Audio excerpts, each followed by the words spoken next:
ಮಾಡಿಸಿರ್ತಕ್ಕಂಥ ಪಕ್ಷದ ಎಲ್ಲ ನಿಷ್ಠಾವಂತ ಕಾರ್ಯಕರ್ತರು, ವಿಶೇಷವಾಗಿ ನನ್ನ ಮಹಿಳಾ ಕಾರ್ಯಕರ್ತ ಸಹೋದರಿಯರೇನಿದ್ದೀರಿ, ಬೆಳಗ್ಗೆಯಿಂದ ಈ ಕಾರ್ಯಕ್ರಮದಲ್ಲಿ ಭಾಗವಹಿಸಿ ಸಭೆಯಿಂದ ಯಾರೂ ಎದ್ದು ಹೋಗಿಲ್ಲ. ಎಲ್ಲ ನಿಷ್ಠೆಯಿಂದ ಏನೋ ಪಕ್ಷದ ಒಂದು ಸಂದೇಶ ಈ ಕಾರ್ಯಕ್ರಮದ ಮುಖಾಂತರ ಬರ್ಬೋದು ಅಂತಕ್ಕಂಥದ್ದನ್ನು ಭಾಳ ಗಮನ ಇಟ್ಟು ತಾವೆಲ್ಲ ಕೇಳ್ತಾ ಇದ್ದೀರಿ. ನಿಖಿಲ್ ಕುಮಾರಸ್ವಾಮಿ ಅವರು ಸುದೀರ್ಘವಾಗಿ ಮಾತನಾಡಿದ್ದಾರೆ. ಅವರ ಮೂಲ ಉದ್ದೇಶಗಳೇನಿದೆ ಇವತ್ತಿನ ಕಾರ್ಯಕ್ರಮದ ಮುಖಾಂತರ ಮುಂದಿನ 50 ದಿನಗಳು ಆಗಸ್ಟ್ 16ನೇ ತಾರೀಕಿನವರೆಗೆ ಮೊದಲನೇ ಹಂತದಲ್ಲಿ ಸುಮಾರು 75-80 ವಿಧಾನಸಭಾ ಕ್ಷೇತ್ರಗಳಲ್ಲಿ ದಿನಕ್ಕೆ 2 ಕ್ಷೇತ್ರಗಳ ರೀತಿಯಲ್ಲಿ ಬೆಳಗ್ಗೆ ಕಾರ್ಯಕರ್ತರ ಮನೆಗಳಲ್ಲಿ ಉಪಹಾರ ಸೇವನೆ ಮಾಡಿ ಒಂದು ಕಾರ್ಯಕರ್ತರ ಸಭೆ, ನಂತರ ಮಧ್ಯಾಹ್ನ ಮತ್ತೊಬ್ಬ ಕಾರ್ಯಕರ್ತ ಮನೆಯಲ್ಲಿ ಊಟ ಮಾಡಿ ಇನ್ನೊಂದು ವಿಧಾನಸಭಾ ಕ್ಷೇತ್ರದ ಕಾರ್ಯಕ್ರಮ, ಈ ರೀತಿಯ ಒಂದು ಕಾರ್ಯಕ್ರಮದ ಯೋಜನೆಯನ್ನೇನು ಹಾಕೊಂಡಿದ್ದಾರೆ. ಅದರ ಜೊತೆಗೆ ಮಿಸ್ಡ್ ಕಾಲನ್ನು ಕೊಡ್ತಕ್ಕಂಥದ್ರ ಮುಖಾಂತರ ಈಗಿನ ಒಂದು ಟೆಕ್ನಾಲಜಿಯನ್ನು ಉಪಯೋಗ ಮಾಡಿ ಸುಮಾರು 50 ಲಕ್ಷ ಸದಸ್ಯತ್ವ ನೋಂದಣಿಯ ಕಾರ್ಯಕ್ರಮವನ್ನು ಗುರಿ ಇಟ್ಟೇನು ಹೊರಟಿದ್ದಾರೆ. ಒಂದು ಹುಮ್ಮಸ್ಸಿನಲ್ಲಿ ಹೊರಟಿದ್ದಾರೆ. ಆ ಹುಮ್ಮಸ್ಸು ಇವತ್ತು ಕಾರ್ಯರೂಪಕ್ಕೆ ಬರಬೇಕಾದ್ರೆ ಅವರು ಒಬ್ಬರಿಂದ ಸಾಧ್ಯ ಇಲ್ಲ, ಅದು ನಿಮ್ಮಿಂದ ಸಾಧ್ಯ ಇದೆ ಅಂತಕ್ಕಂಥದ್ದನ್ನು ಈ ಸಂದರ್ಭದಲ್ಲಿ ನಾನು ಹೇಳಬೇಕಾಗ್ತದೆ. ಬಹುಶಃ ಮೊದಲನೇ ಬಾರಿಗೆ ನಾನು ರಾಜಕೀಯವಾಗಿ ಸಕ್ರಿಯವಾಗಿ ಪಕ್ಷದ ಸಂಘಟನೆಗೆ ಪಾಲ್ಗೊಳ್ತಕ್ಕಂಥ ಒಂದು ಜವಾಬ್ದಾರಿ ನನಗೇನು ಬಂತು.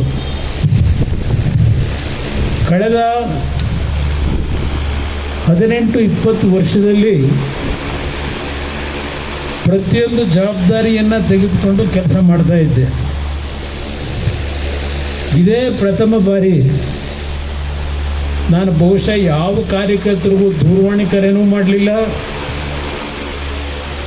ಯಾವ ಕಾರ್ಯಕರ್ತರಿಗೂ ಆಹ್ವಾನವನ್ನು ಕೊಡ್ತಕ್ಕಂಥದ್ದಕ್ಕೆ ನಾನು ನಿಮ್ಮಗಳನ್ನು ಕಾಂಟ್ಯಾಕ್ಟ್ ಮಾಡ್ತಕ್ಕಂಥದ್ದಕ್ಕೆ ಹೋಗಲಿಲ್ಲ. ಸಂಪೂರ್ಣ ಜವಾಬ್ದಾರಿಯನ್ನು, ಈ ಸಭೆಯ ಜವಾಬ್ದಾರಿಯನ್ನು ನಿರ್ವಹಣೆ ಮಾಡ್ತಕ್ಕಂಥದ್ದು ಒಂದು ಕಡೆ ನಮ್ಮ ತಿಪ್ಪೇಸ್ವಾಮಿ ಅವರಿದ್ದಾರೆ. ಪಕ್ಷದ ಕಚೇರಿಯಲ್ಲಿ ಕೂತು ಕೆಲವು ಕಾರ್ಯಕರ್ತರ ಸ್ನೇಹಿತರ ಜೊತೆಗೂಡಿ ಪ್ರತಿಯೊಬ್ಬರಿಗೂ ದೂರವಾಣಿ ಮುಖಾಂತರ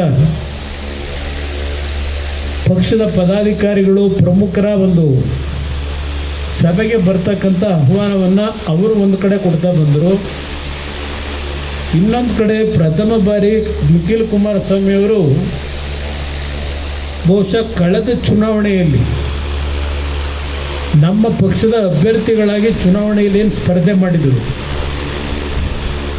ಅವರು ಎಲ್ಲರ ಒಂದು ಪಟ್ಟಿಯನ್ನು ಮಾಡ್ಕೊಂಡಿದ್ದಾರೆ. ಅದಷ್ಟೇ ಅಲ್ಲ, 2004ನೇ ಇಸವಿಯಿಂದ ನಮ್ಮ ಪಕ್ಷದ ಅಭ್ಯರ್ಥಿಗಳಾಗಿ ಯಾವ್ಯಾವ ಕ್ಷೇತ್ರದಲ್ಲಿ ನಮ್ಮ ಪಕ್ಷಕ್ಕೆ ಕನಿಷ್ಠ 25-30 ಸಾವಿರದಿಂದ 70,000-80,000 ಮತ ಪಡೆದಿದ್ದೀರಿ. ಈ ಎಲ್ಲ ಕ್ಷೇತ್ರಗಳ ಬಗ್ಗೆ ಒಂದು ಸರ್ವೆಯನ್ನು ಸಹ ಮಾಡಿಕೊಂಡು ಮೊದಲನೇ ಹಂತದಲ್ಲಿ 75-80 ಕ್ಷೇತ್ರಗಳ ಪ್ರವಾಸ ಹಮ್ಮಿಕೊಂಡಿರ್ತಕ್ಕಂಥದ್ದು. ಇವತ್ತೇನು ಕಳೆದ ಲೋಕಸಭೆ ಚುನಾವಣೆ ನಂತರ ಸಂಘಟನೆ ಸ್ವಲ್ಪ ನಿರ್ಲಕ್ಷ್ಯ ಇದೆ ಅಂತಕ್ಕಂಥದ್ದು ಒಂದು ದೋಷ ಇದೆ. ಒಂದು ಕಡೆ ನಾನು ದೆಹಲಿಗೆ ಹೋಗಬೇಕಾದಂಥ ಅನಿವಾರ್ಯ ಪರಿಸ್ಥಿತಿ, ನರೇಂದ್ರ ಮೋದಿಯವರ ಒಂದು ಆಹ್ವಾನದ ಮೇರೆಗೆ ಆರ್ಥಿಕ ಪರಿಸ್ಥಿತಿ ಮತ್ತು ಕೆಲವು ರಾಜಕೀಯದ ಬೆಳವಣಿಗೆಗಳಿಂದ ಸ್ವಲ್ಪ ನಮ್ಮ ಪಕ್ಷದ ಸಂಘಟನೆ ಕುಂಠಿತ ಆಗಿದೆ. ಇಂಥ ಸನ್ನಿವೇಶದಲ್ಲಿ ನಿಖಿಲ್ ಕುಮಾರಸ್ವಾಮಿಯವರು ನನ್ನ ವೈಯಕ್ತಿಕವಾದಂಥ ರಾಜಕೀಯ ಬೆಳವಣಿಗೆಗಿಂತ ಹೆಚ್ಚಾಗಿ ಈ ಪಕ್ಷ ಉಳಿಬೇಕು, ಈ ಪಕ್ಷ ಬೆಳಿಬೇಕು ಅಂತಕ್ಕಂಥದ್ದು ಅವರಲ್ಲಿ ಏನೋ ಒಂದು ಛಲ ಇಟ್ಕೊಂಡು ಹೊರಟಿದ್ದಾರೆ.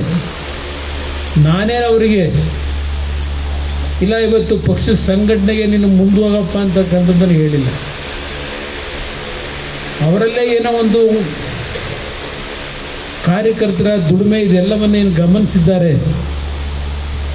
ಇಲ್ಲ ನನ್ನ ವೈಯಕ್ತಿಕವಾದಂಥ ಆಸೆ ಆಕಾಂಕ್ಷೆಗಳಿಗಿಂತ ಹೆಚ್ಚಾಗಿ ನನ್ನ ಪಕ್ಷದ ಕಾರ್ಯಕರ್ತರು ಮುಖ್ಯ ಅಂತಕ್ಕಂಥ ಹಿನ್ನೆಲೆಯಲ್ಲಿ